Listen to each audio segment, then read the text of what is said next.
Live on KPRC TV and the KPRC2 Plus live stream. The news starts now. I believe that the police chief should step down, at least from this investigation.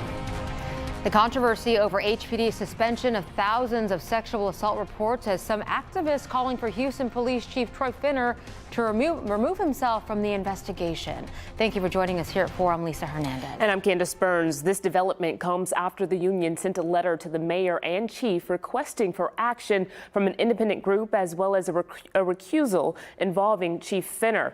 KPRC2's Rochelle Turner joins us live at City Hall. She has more on what activists are asking for. Rochelle? And Candace, Lisa, we actually stepped out of City Hall to bring you this report. After that press conference, we went straight to City Hall, waiting on Mayor John Whitmire to make a comment on that letter that he received last night. As of right now, he has not spoken, but several activists at that press conference have a lot of questions and say something needs to change.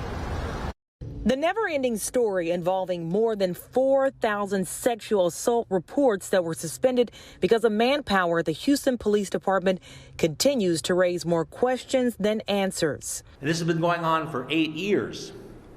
And as a part-time criminal defense lawyer, I wanted to point out that the statute of limitations on many cases has run, including assault on the elderly, theft, robbery,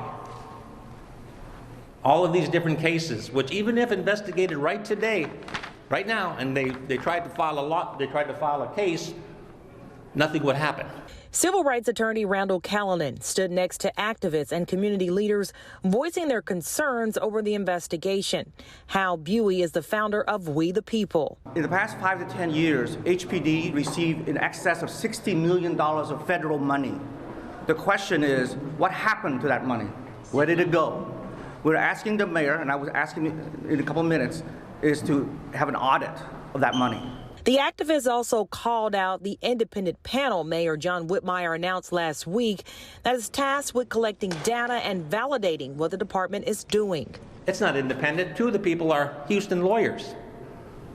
Another one is Texas Ranger, which we don't mind the Texas Ranger being on there so much if they were the only investigation, because that's a state agency and not a city agency. The other individual works for the Harris County Jail, and the third one is a political associate of the mayor. There's nothing even remote about this group to be independent. And attorney Randall Callanan went on to say that the panel should include members from the NAACP, the ACLU, and LULAC. Now, we are still waiting on Mayor John Whitmire to make a comment. We're actually going to go back inside of City Hall to wait until he speaks. But coming up at 6 o'clock, you'll hear more from the activists who also called out the city about their crime data. The mayor actually said it was manipulated last week because of inaccurate reporting. But we will continue to stay on top of this story and bring you any new developments on air and online at clicktohouston.com. Reporting live from City Hall, I'm Rochelle Turner, KPRC2 News.